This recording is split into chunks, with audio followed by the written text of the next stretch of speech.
Hello and welcome to another edition of the O&G Strike Zone. I'm Bryan Fulford, joined as always by Kelvin Rozier, Kofi Hemingway, and we are the triumvirate of Rattlers that are going to try to just update Rattler Nation on a few things that's going on as we see.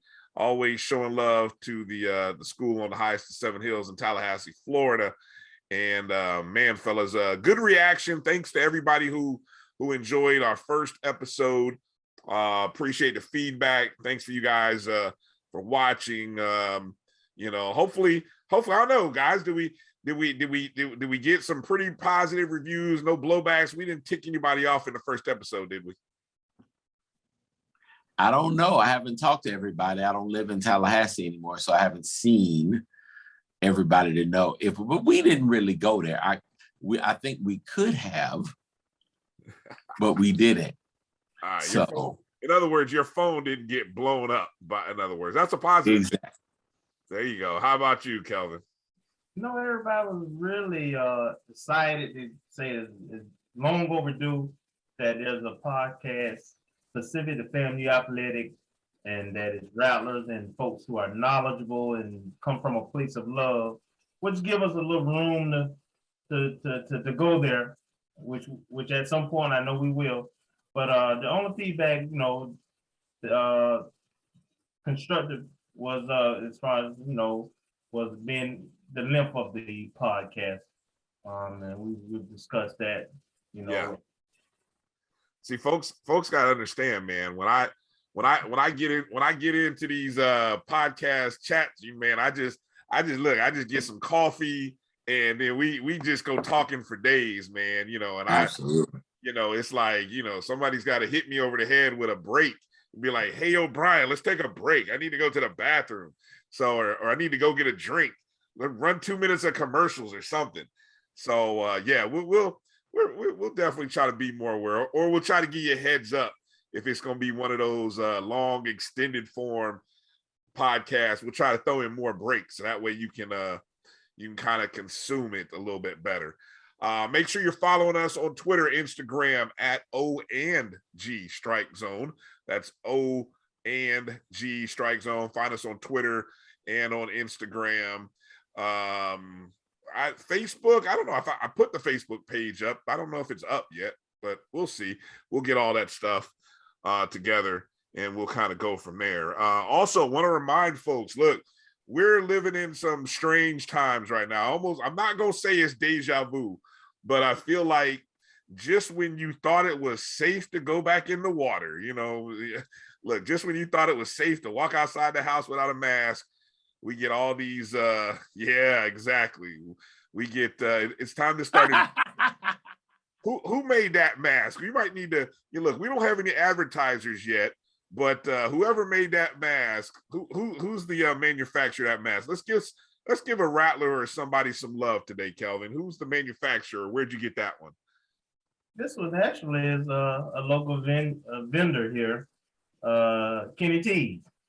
Okay. Yeah. Nice. All right. We have to look that up online and see if we can send some love out. But I might have to,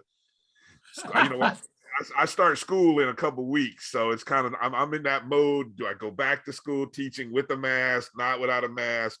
But if we want to have a season, look, I got a feeling us as fans, we need to be very aware. We might need to go ahead and encourage more people to get that shot so that we have less major outbreaks.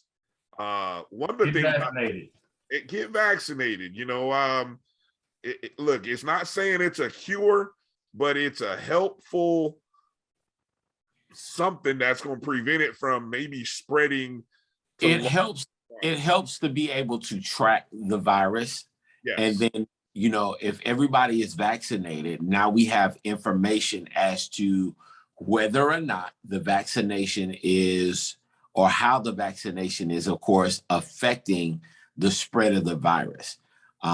You know, but just living in the United States of America, a lot of our people from all races and cultural backgrounds, many of them don't trust the government. And many of them just, you know, they take that whole freedom thing to do exactly what they want to do, not realizing how it affects everything else and everybody else. And so that's just one of the backdrops of living in the land of the free and the home of the brave. Let me just do some facts while we talking about this COVID-19 thing right quick.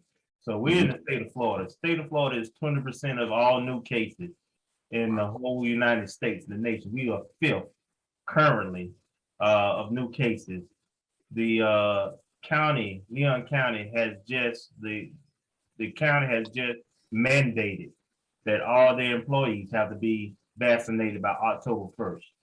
Right. The Leon County schools have decided right now that they are going to make mask mandates optional. And I have a 6-year-old, and of course, kids who are under the age of 16, they don't have a vaccination available right now. And so I know the local hospitals here, the two main hospitals here, they've opened up their COVID wings, and they're about 85% capacity. So unfortunately, things are trending in the wrong way in the state of Florida, and we are Florida A&M University. So we have to be, it would be irresponsible if we didn't, regardless of your beliefs, the science is the science. Yeah.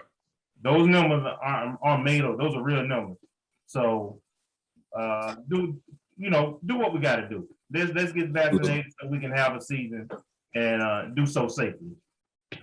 Yeah. I heard a good podcast I was listening to last night by Coach Mickey Clayton. Actually, he has a show that he does on his Insight TV channel. It just came out, so you can go look that up. I think that's Insight with 2 eyes in the middle, Insight TV. But he did a podcast with a couple of health professionals from the Tallahassee area, and great information about the vaccination that's out there, especially for those of us who are vaccinated, to even advising us to say, hey, just don't think because you're vaccinated that, you know, you can just run around carefree. And I'll admit, I've been running around carefree lately. I just, you know, it kind of got to me. But now after hearing that podcast, I'm a little more aware of things, and I'm gonna try to get back on board with, you know, wearing my mask, you know, especially in public places and things of that nature. And also there's a second piece of information. I think, you know, initially we thought about our people in response to the Tuskegee experiment. You know, a lot of people want to group that in to why we don't get vaccinated. Well, someone, I believe this was on Roland Martin's podcast, I believe, made a great point that the Tuskegee experiment was about denying people the vaccination or the medication that they needed. Again, that was denying people. This is not the same. This is totally different than the Tuskegee experiment.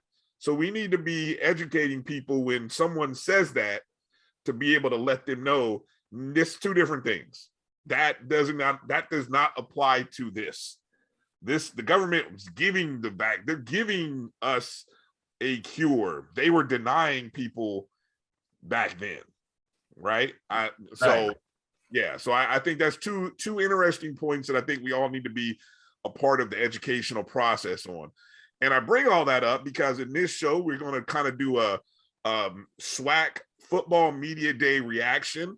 And one of the first things that came out, I know it was one of the things that I talked to you guys about from the last episode, was about what was going to be the conference's response to COVID and how that would play. And one of the first things SWAC Commissioner Charles McClellan came out and stated at the SWAC Football Media Day was that, look, we need our teams and our athletic programs to be fully vaccinated. We need to encourage student athletes to be vaccinated because there's no room to be forfeiting games.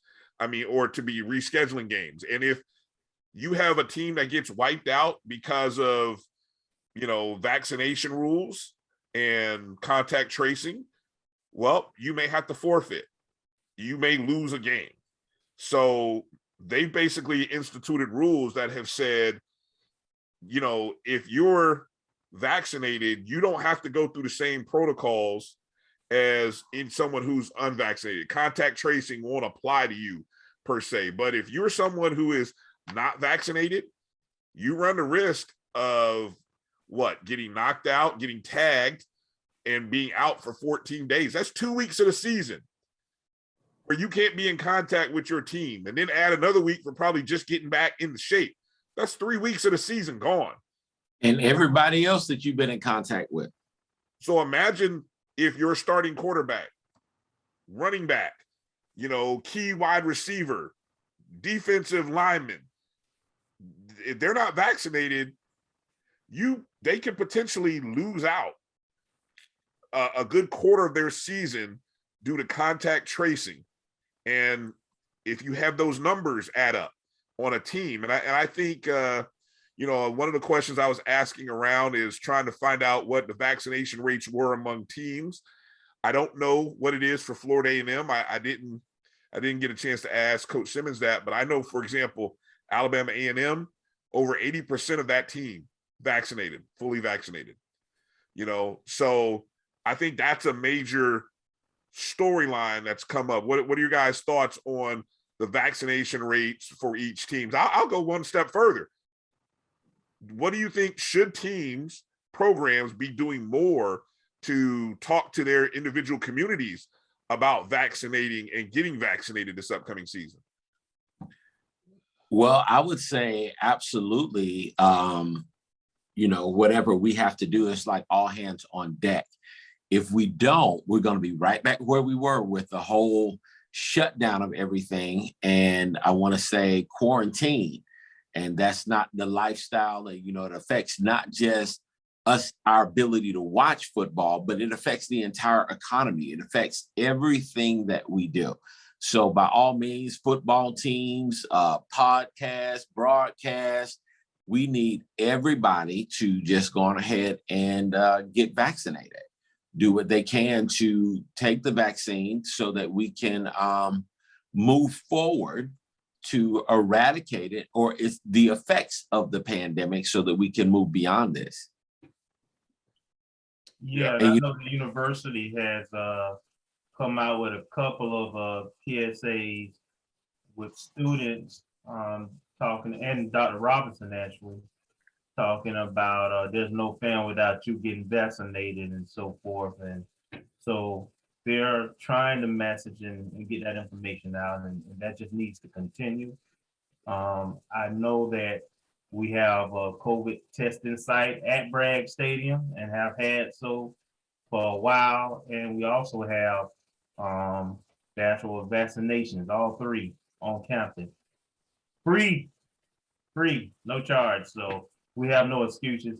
My understanding, I've heard that, in terms of athletic staff, coaches, and athletes, that our numbers are high. I can't say if it's 100% or not, but I know it's pretty high. And I think the coaches and administration feel good about where FAMU is. I was disappointed to hear some of the SWAC, but I appreciated the honesty at the SWAC conference, where a couple of the schools in Mississippi and so forth weren't even at 50%. Yeah. So we obviously have some work to do. Yeah, well, that's that whole Mississippi, Louisiana, Alabama, Georgia that those areas are some of the lowest vaccination rates in the country. And I know it was brought up at the SEC Football Media Day, which was a day before the SWAC Football Media Day. So it kind of made sense that the SWAC sort of having the same footprint as the SEC, and Dr. McClellan brought that up about what's going to happen. You know, there's no going back on it. This is what's going to happen when a team has a situation where you have to not play. And God forbid. I mean, can you look? I brought this up in the last episode. I cannot imagine. And I hate to even think about a classic and one of these great classic games that people are preparing for to somehow be wiped out because your numbers don't allow you to feel comfortable taking a team on the road. I mean, if you lose 20 guys due to contact tracing, are you really taking a team on the road to play a game? Probably not. Probably not. I mean, that's a good depth. That's a good portion of your depth that's gone. Probably a third of your team right there, gone. So, and that's a reality. And there's a lot of losses, financial and otherwise, that will happen if something like that happens. I will say the one school that I've seen do a video or like a promotional kind of campaign, I saw Alabama A&M do a video, and I was kind of doing my searching out there and kind of asking the question whether any other schools have put together any videos. I'm not talking about anything as bad as there was somebody who did a video to a popular song, Vax That Thing Up or something like that. I don't know, something that's bad. I don't think anybody's done anything as bad as that, but I mean, it's just one of those things where, you know, show a bunch of videos and some clips. Yes, there is a song called Vax That Thing Up. Yes, Kelvin, I see. I'm going to look it up, man. I got to. I just heard it the other day and I was just like, man, my gosh. But look, homecoming, you know, what is it, October 30th? Grambling's coming to town. I mean, the anticipation is going to be high. We need as many folks vaccinated because, like you said, Florida's already a hot spot. Mess around, they'll be like, no, you can't have that many people come to homecoming. Sorry. You can have a game, but no, all these extra activities, no. So let's kind of get into talking about the SWAC Football Media Day. Let me just go through, for those who may not have heard, the predicted order of finish. Obviously, FAMU is in the SWAC Eastern Division. From the bottom to the top in the SWAC East, well, let me go to the SWAC West first, and then we'll get to the East. SWAC West from bottom to top, from the bottom to the top, Texas Southern at 6. Arkansas Pine Bluff is the defending SWAC West champions from the spring. They are picked 5th. Prairie View A&M 4th. Grambling State, who is 3rd. That's again the homecoming opponent for FAMU. Southern picked 2nd. We travel to Southern, I believe, right after the Grambling State game, the week after. And then Alcorn State picked 1st. Who else do we play on that from out of the West? I forgot, guys. Who else? UAPB. Wow. Pine Bluff. Yeah. Pine Bluff. So yeah, and that's on the road too. So that's going to be, we got 3 of the, I'm not going to lie, that's going to be an interesting game. I think Arkansas, Pine Bluff. What are your thoughts on the SWAC West predicted order of finish, guys? I think they're disrespecting UAPB. You know, I think that, you know, with the way that they went into Baton Rouge and played a pretty good Southern team, I mean, they were killing them. They were up by almost 20 some odd points before Southern came back to life. But when you're able to do that in Baton Rouge, that speaks a lot about the team. This was a solid team. They went into Grambling and just annihilated Grambling State.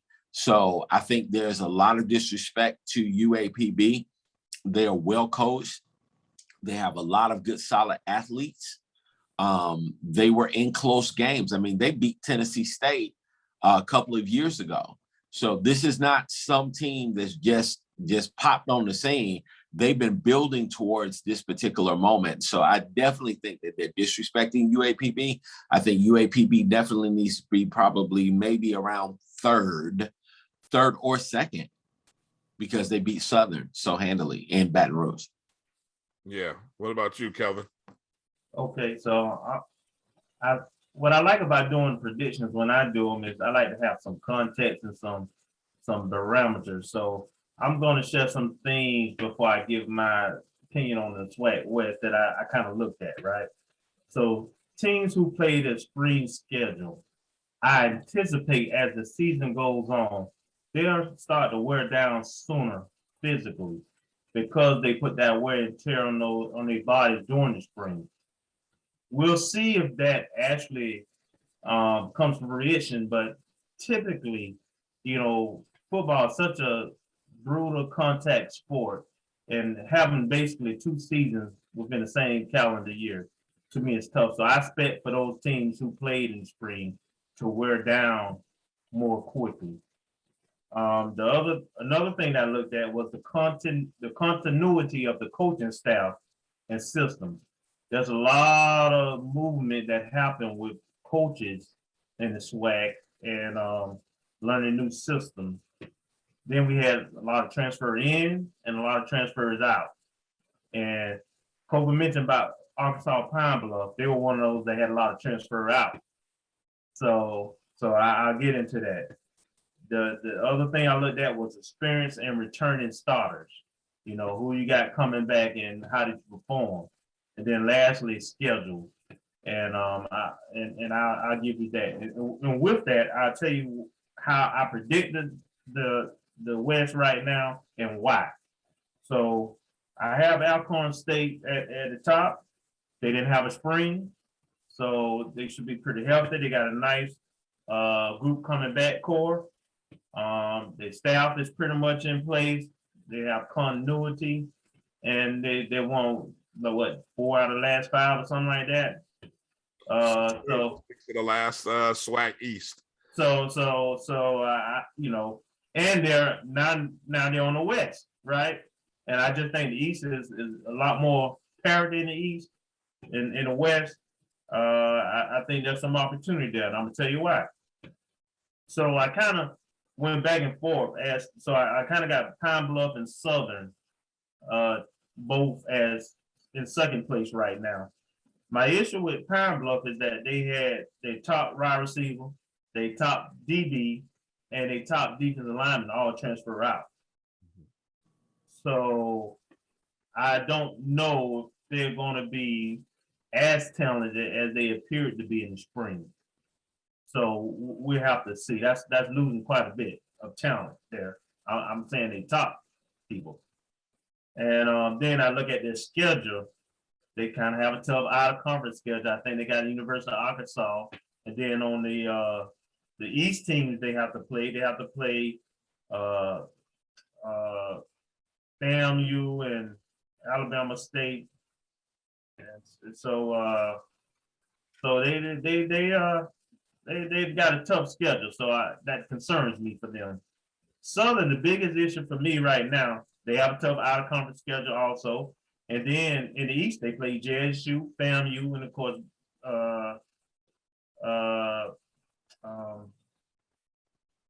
can't remember the A&M? Bethune. No, Bethune, right. So they've got a tough side along with a tough schedule. Then they got a new staff. That really concerns me. Coach Odoms is at now at Norfolk State. We know Southern to have talent. They're used to playing in big games and classics and so forth.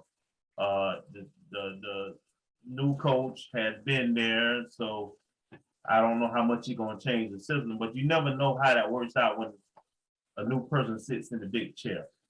Then we have Grambling State right behind them, and the thing with them is they got a lot of new staff, new coordinators and so forth.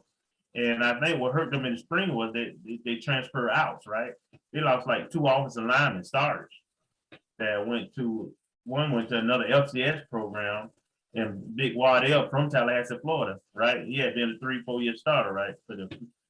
So I thought it showed they really struggled offensively, running and protecting the passer. And then the two Texas schools, I just don't know if they have the talent and the coaching right now to move out the cellar. So that's kind of how I see the West. Just a quick correction. I told you wrong when you were talking about Southern's cross division. It's Mississippi Valley State. It's not. So it's FAMU and Jackson State, and then they go across the way to play Mississippi Valley. Yeah, and Alabama or Arkansas Pine Bluff.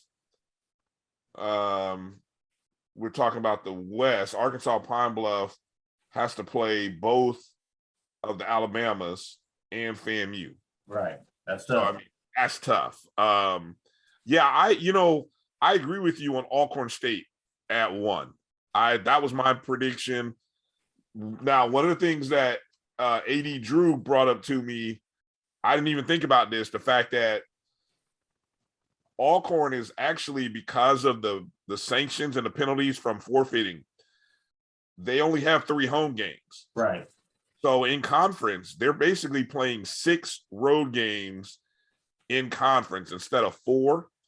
So their 2 home games are Grambling State and Prairie View, but they're on the road against UAPB, Mississippi Valley State, Texas Southern, Bethune, and Jackson State. All of those, and I think 2 of those were supposed to be home games. And that'll also play into effect next year, because I think the Florida A&M game will end up being at FAMU next year. So I think FAMU will get a bump in the number of home games next season because of the Alcorn punishment for forfeiting or doing what they did in the spring. Now I think Grambling is the team that I have sort of rising from the ashes this year. I think Broderick Fobbs will have a good season. I actually think when it comes down to the Bayou, I've actually went as bold as said Grambling will beat Southern in the Bayou. I'm that crazy, but I think I'm liking the fact that Fobbs is going to take the disrespect card. Now, that's to say UAPB is also going to play that card too. Those teams, both of them, are going to come in with a chip on their shoulder and feel really disrespected. And it'll be interesting to see. I think UAPB has the better quarterback of the 2. The question is, like you said, when you lose your top wide receiver, they lost guys to Division I FBS. Those guys didn't just go to another FCS. They went up, yeah. which is rare. I mean, think about this. How many we talk about FBS guys coming down? I don't think we've seen historically too many FCS 1AA guys going up. That happened to a ton of HBCUs this year. Yes. So that tells you the kind of talent that was sitting in some of these schools. I mean, Alabama A&M had a guy, defensive player. He's now at Florida State. Yes. So, it just, there was a lot of top. Prairie View A&M had a guy, one of their main guys. So that just tells you there's some talent there. And so, like I said, I've got Alcorn coming out of the West. All right, so let's look at the East. The East predictions from the bottom to the top. Mississippi Valley State at 6. Bethune-Cookman at 5. Alabama State at 4. Jackson State picked 3rd. FAMU picked 2nd. Alabama A&M picked 1st. So, for me, Kelvin, I went with FAM over Alabama A&M. Now, I'll tell you, I'm on the fence about that Alabama A&M FAMU game because I know that's a road game for FAMU. But I think There'll be no road game. It is the only factor. I only have FAMU losing once in the division, in conference. I actually have them finishing at 7-1 overall. I've got Alabama A&M losing in the Magic City, and that kind of hurts them in terms of winning the East. So that's just my prediction. But I do think the X factors in that division are going to be Alabama State and Bethune-Cookman. Those are the X factors. Kofi, what's your breakdown of the East, and then we'll go to Kelvin with his breakdown. It's really tough, and just really right now, with this just being preseason predictions, FAMU is loaded on both sides of the ball. The difference comes down really to quarterback play. I think by the time FAMU plays Alabama A&M, we will have settled in on who our QB is going to be. That being said, Akil Glass is off glass, and he is the reason why I would put Alabama A&M at 1. I would put FAMU at 2, J-State at 3, Cookman at 4, and Alabama State at 5, and Valley at 6. Mm-hmm. Yeah. But I mean, every week though, it's going to be a dogfight. Like Mississippi Valley State is returning a lot of people. Mm-hmm. They got a transfer QB that had an opportunity to play in the spring. They play FAMU at home, and that's going to be very interesting. It's kind of like when we used to have to go up to Dover, Delaware to play. It would be kind of interesting, or Howard. It'd be interesting from time to time, just simply because it could be a trap game. And they also almost beat Tennessee State. Yes, they did. I remember that. Yeah. And Alcorn State. 20, huh? And it was Jackson State, right? They almost beat Jackson. Yeah. So they are a legit football team. They're not as strong. They're not as loaded. But if you don't come to play, they'll beat you. And that's just the name of the game really in the SWAC, is that every single week you've got to bring it. You've got to bring your A game. If you don't, you will get beat. But that's my prediction for the East. I want to pick FAMU, but I just think with the consistency with the QB play, obviously if FAMU gets a QB, I think it's going to be lights out. If that QB plays 70% of his ability, we're going to sweep it. I think that I just think that Akil Glass is just better right now. He's the Brady of the division, and that's the reason why I put A&M over. Plus, they play FAMU at home. Yeah, they a lot of people. What you said about Mississippi Valley State, a lot of people are saying that about Texas Southern as well. No. Well, no, really, no. I not yet. Heard people say that Texas Southern they're young. Yes, they're young, but they've done some recruiting, and that they're not going to be an easy out. They're not going to be an easy ticket in terms of easy W's. They're going to catch somebody on it. They're going to be that trap game. If you get caught looking ahead, Texas Southern is the team that's going to catch somebody. And that's why, I've had a couple of people say, no, they won't go winless. Now, they may get 1 or 2, but they're not going to go winless. And Mississippi Valley State, probably in a similar vein, there'll be people saying the same thing. So that holds. Yeah. Here's what's funny. People who have covered the SWAC last 20 years, and I asked some of the guys who've been there, and they, because it's hard to gauge in these media days. Is this me being sort of just in the moment, or is it really feel like there are 6 contenders?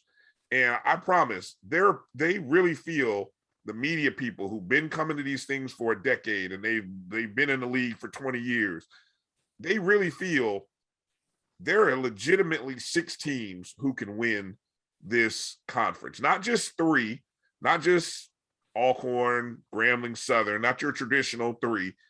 No, they really feel like, especially with the inclusion And it just this one of those years, there are 6 legitimate teams that can win. And like you said, any given Saturday, there's no cakewalk games among the 8. No cakewalk games. Support the Black College Sports Network so we can continue to provide you coverage. Go to myjbn.com/support and be a part of the Black College Sports Network. Have you had your Earthblend coffee today? At Earthblend Coffee, we take pride in offering you the very best of beans across the world, blended and roasted to perfection, giving you superior quality and satisfying and flavorful taste. Experience the world in one cup with Earthblend Coffee.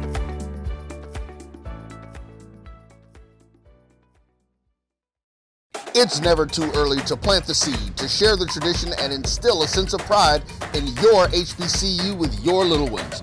HBCU Pride and Joy Children's Boutique helps you share your school spirit with a wide selection of adorable kids apparel and accessories officially licensed from your favorite HBCU. Visit hbcupridejoy.com and follow us on all social media at HBCU Pride Joy on Facebook and Twitter.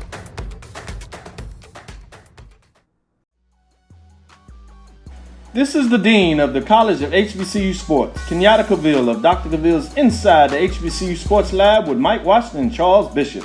Come mix it up in the lab where the course lecture is in session every Tuesday from 6 o'clock p.m. Central Standard Time on Facebook Live, YouTube Spreaker, or the BCSN app, as we discuss all things about the HBCU sports culture, including exploring the week that was in the sporting HBCU diaspora, as well as the upcoming week of HBCU sports. With me, the Dean, the College of HBCU Sports, on Dr. Cavill's Inside the HBCU Sports Lab with Mike Washington and Charles Bishop. Course lecture dismissed. Follow the Black College Sports Network on social media at MyBCSN1, the number 1, on Facebook, Instagram, and Twitter at MyBCSN1. Kelvin, go ahead. Let's hear your analysis, your breakdown of the East. Yeah, well, like you all talked about, the East is, I think there's a lot of parity because there's a lot of talent. There's a lot of good players, particularly on the offensive side of the ball. And so for me, just like with you all, it was a toss-up between FAMU and A&M. And I'm choosing FAMU, and now I'm going to give you some numbers as to how I did that, right? So FAMU is returning 7 defensive starters and 8 of their top reserves on defense.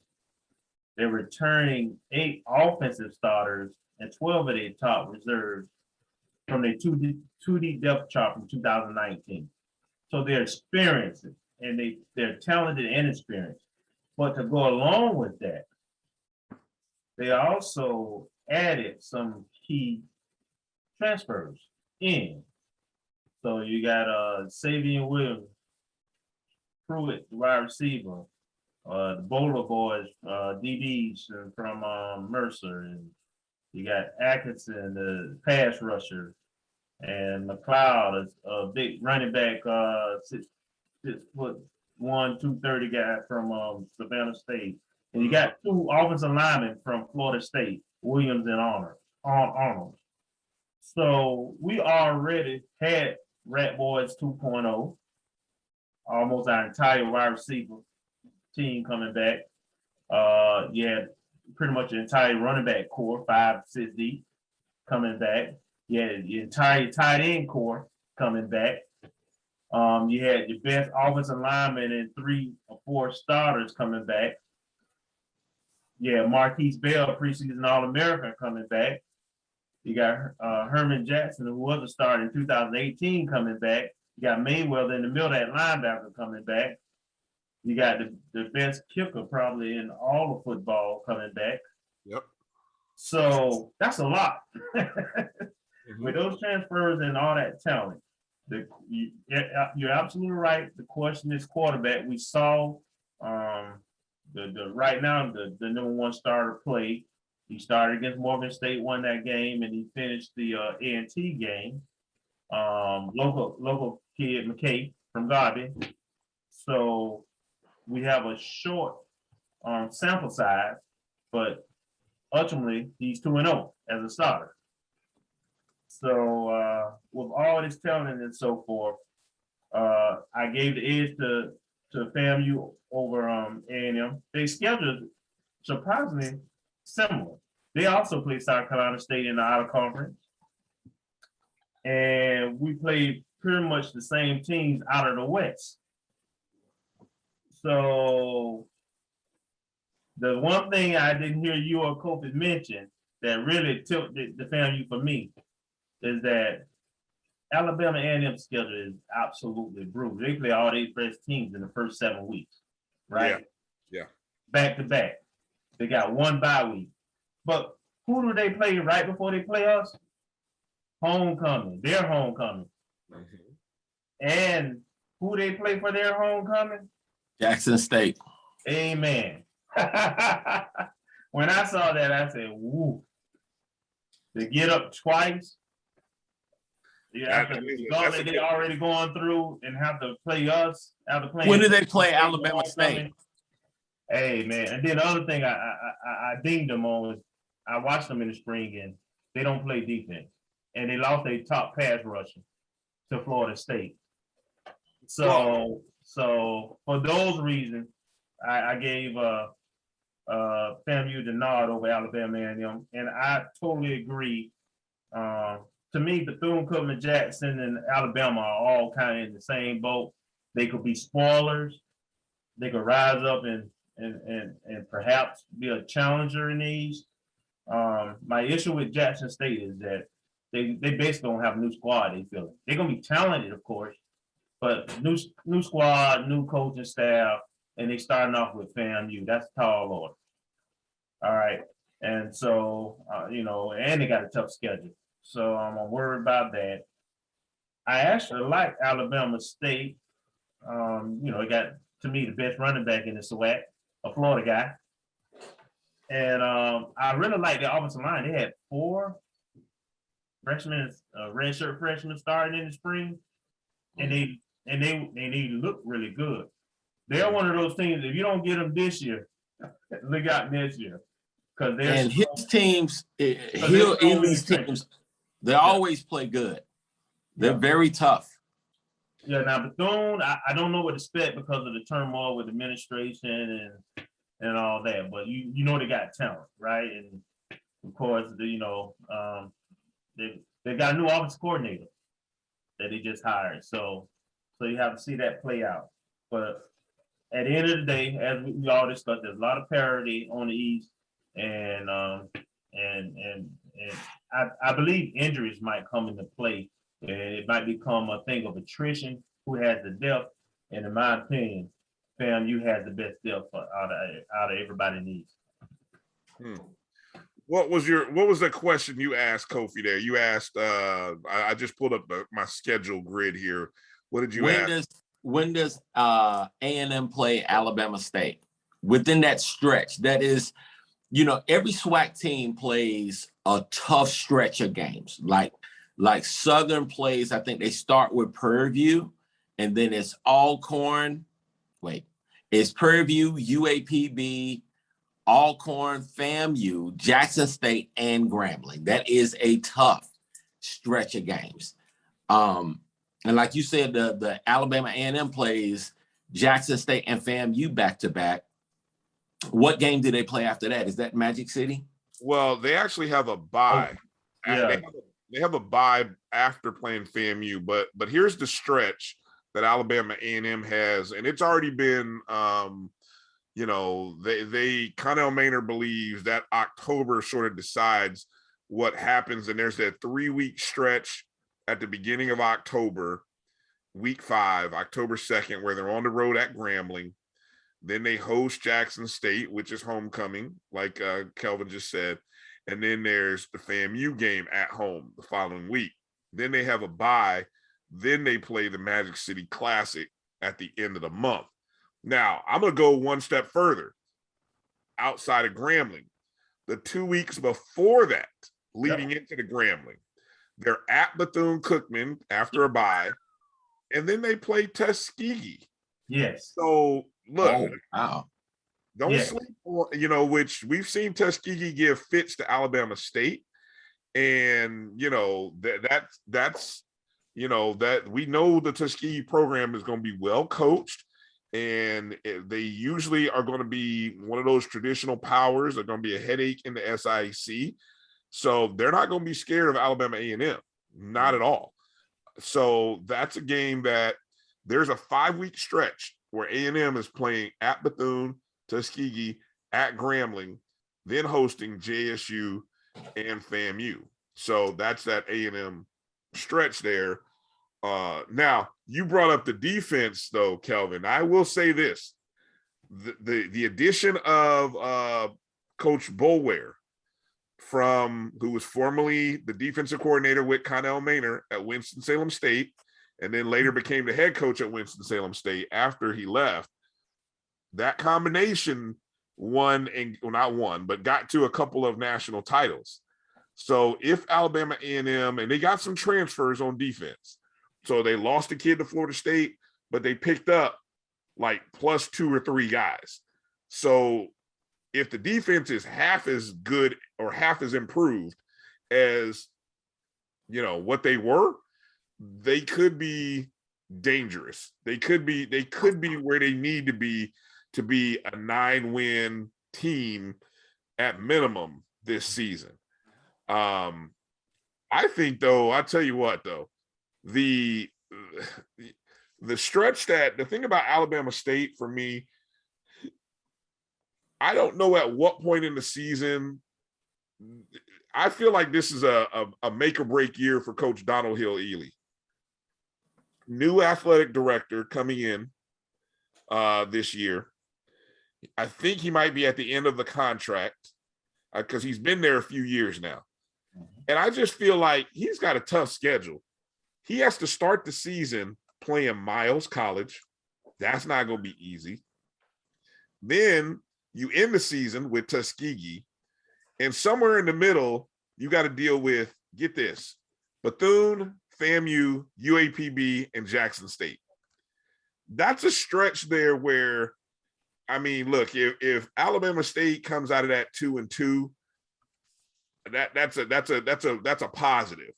But if they come out of that 1-3, God forbid, 0-4, I don't know if Donald Hill-Ely, I don't think they would make a move going into the Magic City Classic, but there'll be a lot of people, that's part of the reason why I picked Alabama State to beat A&M, because I have a feeling that they'll be playing for Coach's job. And at the Magic City Classic, they're going to be playing for Coach Healy's job to, hey, we love Coach. We want to keep Coach here. Well, then go beat Alabama A&M. And that's where I think that happens, He's a solid coach. But no question about it, he's on the hot seat. I think the thing that saved him this spring was him beating Jackson State. Yes. And, just really with the whole comment and everything you made, give me my shoe. But really with that, it's sorry. Yeah, no. Oh, God. Really with that, it is he's a phenomenal coach. I just think that Alabama State is one of those programs that believes that they should be in the upper echelon. Every single year, Alabama is a football state. Now that Alabama A&M has won the SWAC, they are going to be all in on trying to make sure that they are competitive, at least in the upper echelon. Not to mention that, but, in every other sport, I think as far as all conference athletics programs go, Alabama State is winning across the board with every sport except football. Mm-hmm. And football is the crown jewel. They have that great stadium. They have the facilities. They have the alumni base. They have the fan support. They feel like they have everything that they need to be successful. They just have not gotten it done. But Hill has done a phenomenal job recruiting. They are going to be tough. It's just it's just one of those things that they're in a buzzsaw of the SWAC East, and that's just not going to be, that's a gauntlet of teams that I just don't see them coming out of unscathed. Right. I want to add one other point here about Bethune, because I thought these votes happened the night before, because the press release on when the predicted order of finish came out the day before. But I tell you what, guys, if people had seen Ontario Johnson and Teron Mallard, who came with Coach Sims, who were by far the biggest and tallest student athletes, people might have changed their votes. Because when I forgot, I think Teron Mallard is like 6'5". The linebacker Ontario Johnson, now he's only listed as 6'1". I'm 6'1". He was bigger than me. He's about 6'3". And both of those two, they just had a presence and a size that just kind of dwarfed. I mean, maybe with the exception of Keenan Forbes, the two guys from Bethune were the two tallest guys in there. And I feel like that was a great play by Coach Sims to just, hey, I'm gonna bring my two biggest guys, and we just gonna come in and impress. We just gonna stand up next to people and look down on you. You know, I feel like that was a great play by Coach Sims. But in looking at the media guide, and this is something a lot of people don't know, the quarterback situation at Bethune, you know, Kevius Williams have been there for last 3 seasons. Now they move over to Shannon Patrick. They call him Shannon the Cannon Patrick, who was part of the 2 quarterback system at UAPB in 2018 and 2019. You know, and then he finally transferred, and then Skylar Perry became the main guy. But UAPB's offense was humming in 2019, 2018, and that was in large part with Cannon and Perry. I mean, both of those two guys were, I believe, you know, Cannon was more the thrower, Perry was more the runner. At least that's how, you know, it kind of was pitched. But both of those guys had good numbers. And so that's who Bethune is going with. And I just think, look, but Bethune is going to be able to walk in and say, we haven't lost to anybody in this SWAC, at least under Coach Sim. They got a 5-0 record against FAMU. They've beaten Grambling, Jackson State, Mississippi Valley State. I think there's whatever it is that Bethune has, Coach Sims has never lost less than 2 or 3 games. He's never finished below 500 in the conference when he was with the MEAC. That's my sleeper team, Bethune. I just really hope we are ready for that challenge at the end of the year, because I would not be shocked to see Bethune sitting in 3rd place, a game out of 1st place by the Florida Classic. I would not be surprised at all. And that, to me, scares the living heck out of me. But I'm just saying, I just see it. I ain't scared of Bethune. I'm afraid of them. They still little brother. Yeah. What is that? Bubble Bethune. Yeah, I ain't scared of no Bethune. Okay. I think that for the last 8-9 years, and this could be a totally separate topic.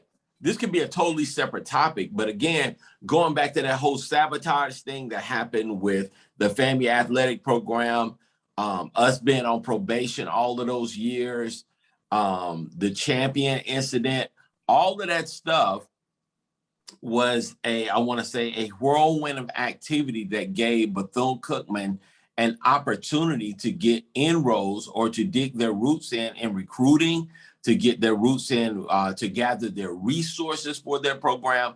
Their president made a larger commitment. They upgraded their facilities. They upgraded their weight room, their whirlpool, their recovery, different things like that go into a successful program, while FAMU is still trying to put the pieces together. Not to mention that FAMU literally could have won about 4 of those games. Yeah. Even Boucher's year when he was the head coach down there, it went into overtime. They had a trick play at the end going for 2 that should have been stopped. Ryan Stanley's last 3 games were all winnable games. It just came down to questionable play calls at the wrong time. Just little stuff, little foxes, just destroying the vine. Plus depth, which had been a major problem because of the probation. And then the endurance of the team. FAMU has all those X's crossed. We've got depth, we've got talent, we've got consistency across the board with the coaching staff. There's no reason why FAMU should not beat Bethune-Cookman this year. I don't, all great points, Kofi. This is my only little, I'll toss a pebble into the water and just say, Bethune feels like, but with everything going on at Bethune, administrators leaving, new president, all kinds of changes happening. What's the one sport that's going to rally everybody? And I just Football. feel like, right. Football.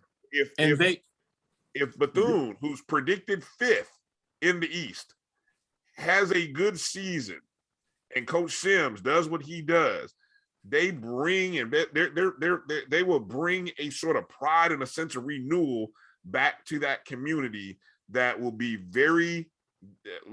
that'll be a very dangerous thing to play with come Florida Classic time, to play against at Florida Classic time. They always play extremely scrappy no matter who they play against. They play with a ton of energy. Yeah. They believe that they can win. They have Florida speed on both sides of the ball. Yep. And you just have to be ready to play. I think just really going after it, especially in a rivalry game, those games can go either way. You just have to come in and have the mental fortitude and the game plan to just go in and just kick tail. Right. Let's transition to a couple other news and notes topics that came out of Media Day. I want to get your guys' reaction to this. One of the headlines from the Jackson State side, and really didn't even have to do with Coach Deion Sanders. It more so had to do with his son, Shador, whose comments really caught fire, I would say maybe 48 hours after kind of things had settled down, with once we kind of had a better understanding of what happened with his father and the virtual press conference and all that stuff. Then it started getting out via HBCU game day, his comments. And I was trying to pull it up, but I'm going to paraphrase some comments that Shador said, that the JSU team is just very different from every other SWAC school. And when he says that, he's talking about the fact that they're going up against an SEC type defense. And he also pointed out, that team is made up of guys who wanted to come to an HBCU, but didn't need to come to an HBCU. What are your thoughts on? First off, I don't know if you guys did you guys read the quotes and you heard? Okay, so let me start with you, Kelvin. What are your thoughts hearing the Shador, who has not taken a snap yet as a college quarterback, and you hear those comments? What are your thoughts? What do you think the Rattlers in that locker room, especially on that defensive side of the ball, what do you think those guys are chomping at the bit like? So I think he was being honest, and I think that he's a rookie, and I believe that he will. I don't think he meant to give bulletin board material. I think that's how he feels. But I think he will gain more respect from the caliber of talent that other teams have too. And I know we talk about some of the recruits that are coming in, both high school and college, to JSU under Deion. Now, I will say freshmen are still freshmen. And when they come in, what they did in high school don't mean nothing. So you got it, especially on the line of scrimmage. You don't know how that's going to work out. The other thing I would say is some of those transfers they set the bench where they coming from. So we don't know how talented they are. And the most important thing is they haven't been together with the team. And so even if you got talent and so forth, it takes time to learn the systems and to build cohesion within the team. What would be interesting to me is how this team reacts to adversity. Because there's a lot of hype and there's a lot of folks anticipating that, you know, right out the gate, they're going to be game bangers and they're going to win. And I don't think that's going to be the case. I think they'll be competitive. I think they have opportunity to win, but I don't think they're going to win like they think. And it could. Again, you got a rookie quarterback who's never played. And their first 3 games are rival games, right? Against quality D1 talent. Right. So I think I don't mind a young man speaking his mind and so forth, but I believe if he around next year, he won't say those words. Probably be a smart idea. What about you, Kofi? I agree with my brother Kelvin. I think that you know, it's young speak, and I would say that many times young people just don't know the ramifications of their words or the power of their words or the extent of their words. But I guarantee you, every other SWAC team has his words on the wall, just like Coach Donald Hill-Ely had heard all week long for the 2 weeks that Jackson State was finna come in and just beat them and, you know, just kick their tail, et cetera, et cetera. That's bulletin board material that these other teams are totally fired up. They don't play hard against any other team. They're going to give it their all against Jackson State. And many times that effort translates into victories. But just like Kelvin stated, he's a rookie. So he hasn't seen all the defenses. He hadn't had to deal with the crowd noise. He hasn't had to deal with the adversity or what it means to be like under that measure of pressure. Excuse me. But, you know, just on a daily basis. So he'll come to learn as they say back in the day, you're going to learn today. And I believe he's going to learn this year.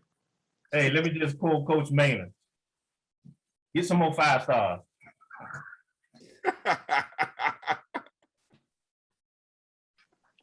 Listen. Look, I'm telling you, man, it is going to be a heck of a season. When you know, and I got to tell you, you know what's funny? I almost thought in seeing Coach Simmons at Media Day, obviously a lot of people, you know, welcoming him back to the SWAC. He was very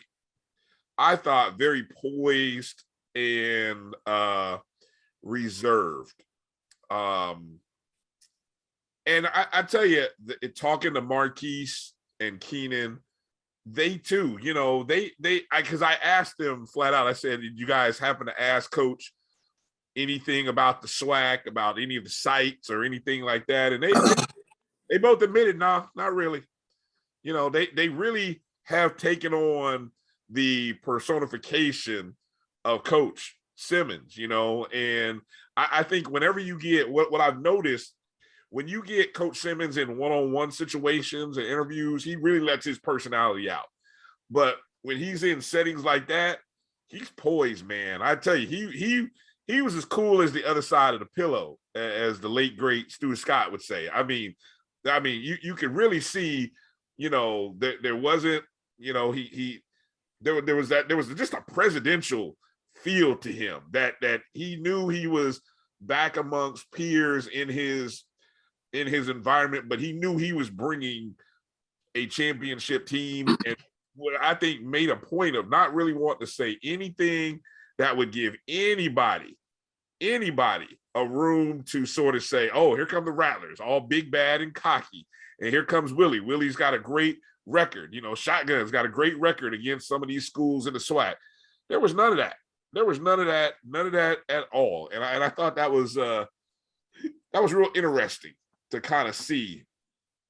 Well, I think that's wisdom. I just think that comes along with the territory. You know, they trust me, the SWAC schools. After Jackson State, FAMU is probably job number one, team number one, and then of course Alcorn and Southern. But I mean, it is what it is. They know what's ahead of them. They also know how we didn't finish in 2019 and also 2018. And so making it a point to take it one game at a time, to have that mentality, one play at a time, one moment at a time, and to just really hone in and focus. Those are all elements of what the little things that what it takes to be a championship caliber team. But this team is extremely athletic, and I believe it's probably Coach Simmons' best team ever. So this is going to be definitely interesting. I will just go out on this note and say this. They said that it's Alabama A&M's home game. I'm going out on a limb to say, if COVID doesn't hit us, if COVID doesn't hit us, FAMU will take 7,000 to 10,000 people to Huntsville, Alabama. Ooh. Okay. Wow. Straight up. Fill up that entire side of the and they side too. I am telling you, their side too.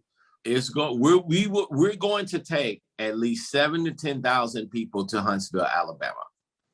If both teams live up to expectation and the SWAC East title is probably on the line, then I agree with Kofi. It will be a well-attended game. Yeah. Before we go to bold predictions to kind of close this show, let me just kind of run through anybody who didn't know or wanted to know about the preseason player of the year, defensive player of the year. Of course, now the SWAC has a thing where they pretty much recycle from the previous regular season. So if, you know, and if you were the second team guy from the end of the regular season, well, from the preseason, you're either one step up if there's nobody in front of you. So, you know, if anyone was looking and say, oh, how come there's nobody from Florida A&M on the defense? I mean, we all know, you know, for example, you know, Marquis Bell will probably be the best defensive player in this league, might be the true pro, a definite pro prospect in a lot of people's eyes. You know, obviously he was not on the preseason first team, but again, going with how the SWAC does their preseason teams, first team, they basically take from the previous regular season, move everybody up. So Aqeel Glass was the preseason player of the year. Jordan Lewis was the preseason defensive player of the year. Both of those two young men from Alabama A&M and Southern respectively are the two who won the national awards in the FCS. Glass was the Black College Player of the Year, Black College Football Hall of Fame Player of the Year. Jordan Lewis, I believe, won the FCS Defensive Player of the Year. So, and I don't think we had anyone from Florida A&M make the offensive first or second team. On the second team defense, that's where we saw Ronaldo Flowers, defensive lineman. That's where we saw Marquis Bell, defensive back. Obviously, and then, of course, we had Chris Fadul as the punter on second team. And I would look for those three names, as well as a few others, to make the first team. So don't anybody go overreact about how come Rattlers didn't end up on the, you know, preseason teams. That's just not how the SWAC does it. But we will be there at the end. So let's do this. Let's get ready to wrap up our SWAC preview, or review rather, with a bold prediction. Let's go bold prediction from the conference. Let's go one non-FAMU and then one FAMU related. So let's do it like that. So let's start, Kelvin. Let's go with a non-FAMU SWAC bold prediction. So I will go with that Alabama State will have a good chance to finish second in the conference on the East. That's my bold prediction. Like you, I think there'll be A&M potential. I think they'll find a way to beat Thune, and I think they'll find a way to beat Jackson. So I'm predicting Alabama State to potentially finish second in the East. All right. How about you, Kofi? Oh, hold on. You had one more, Kelvin? No, you can go ahead and let Kofi get his. Prairie View finishes second in the SWAC West. Ooh. I could see that. I like that. I went back and was looking at something about Prairie View and was like, man, have I undervalued this team? I like that. I was trying to think of something new because I know I had said a couple previously when I was at SWAC Media Day. I said Alabama State and Grambling would win their major classics. Grambling would win the Bayou, Alabama State would win the Magic City. But I mentioned it earlier. I'm going to go bold prediction and kind of say that Bethune-Cookman will be a game out of first place going into the Florida Classic. So that's sort of, it goes against I've already charted out wins and losses for every team. So it goes against what I've already predicted, but I'm just, after talking it out with you guys, and I'm going to say there'll be a game out. They're going to be in the hunt, and they're going to be a pain in our side. So it'll make it all the sweeter beating them, but I'm just going to put that out there. All right, let's go to FAMU related bold prediction. Bold prediction. Who wants to go first?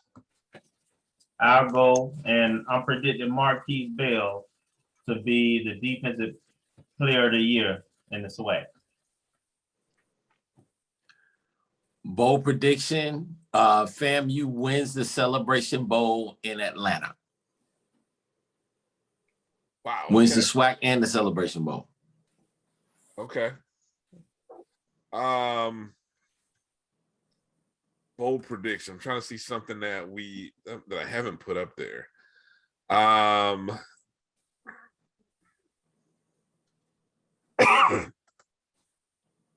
gonna go, I've got FAMU going 7-1 in the regular season. In the conference, 7-1. But I think that loss is not to, I got to go back and look. It's not to Alabama A&M. It's actually a road game because we have 2 consecutive road games against Southern and UAPB. And I got a feeling that that's going to be the one little stumble in conference that we might have. I like our chances going to Alabama A&M. I just think having to go Southern, then UAPB, and then the UAPB game sits right before the Bethune game.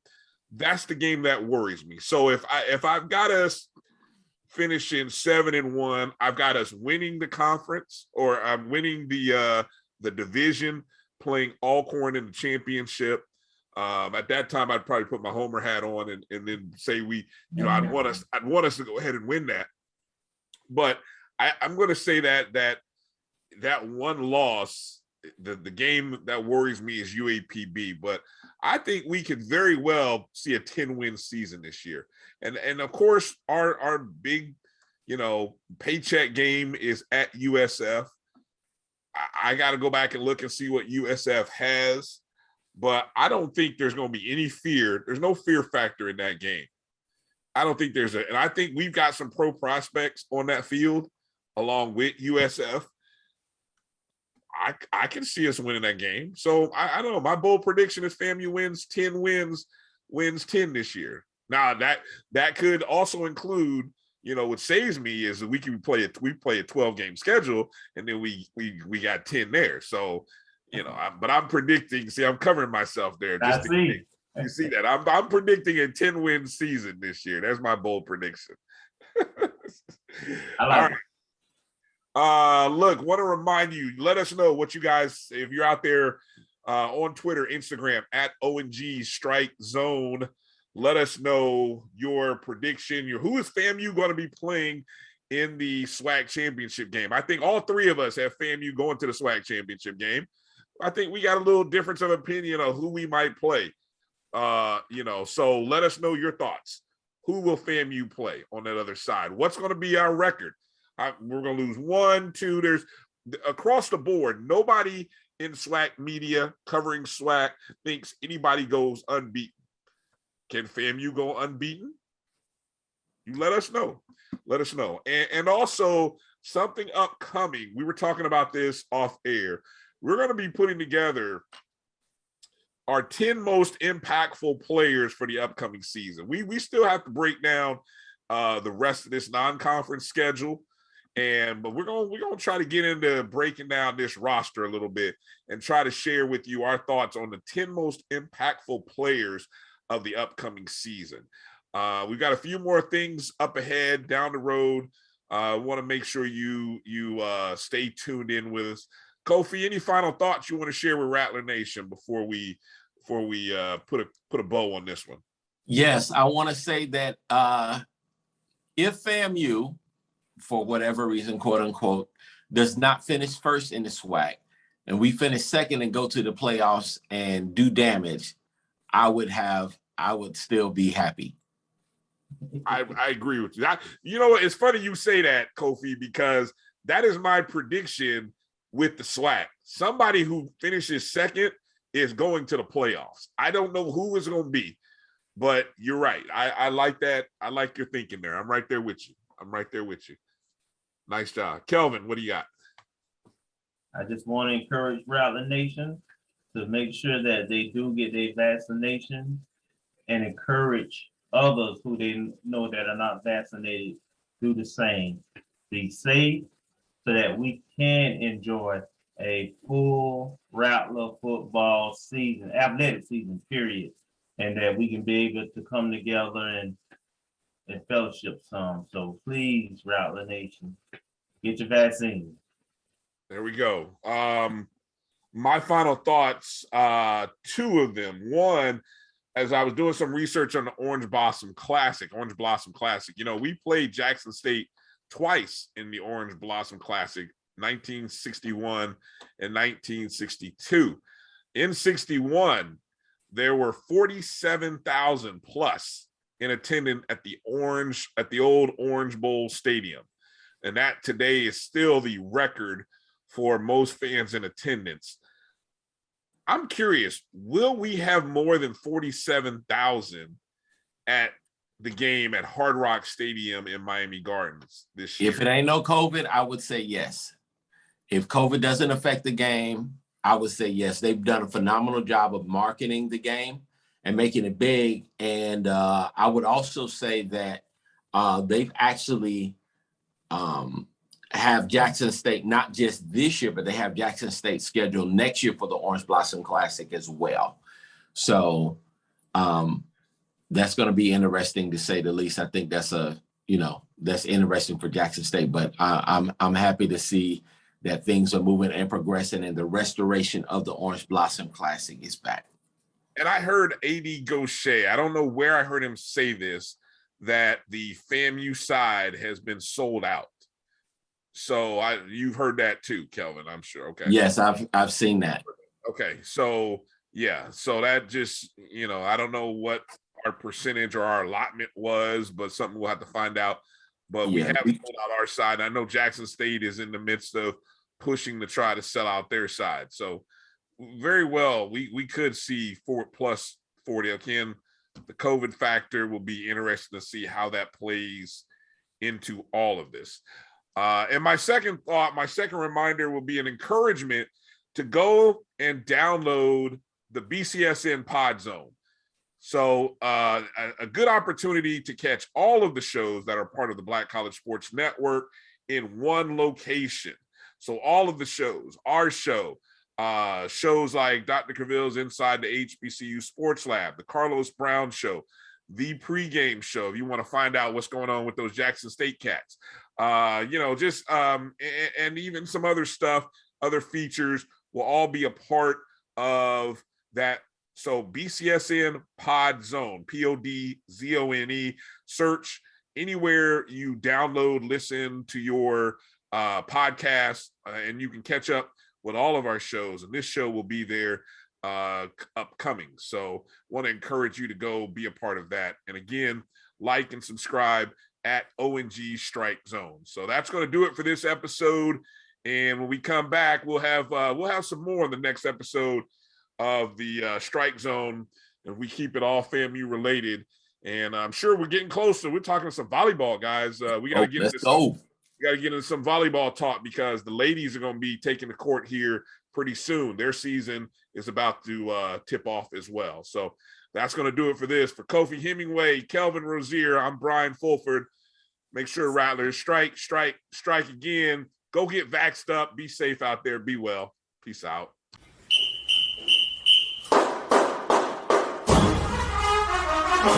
Thank you.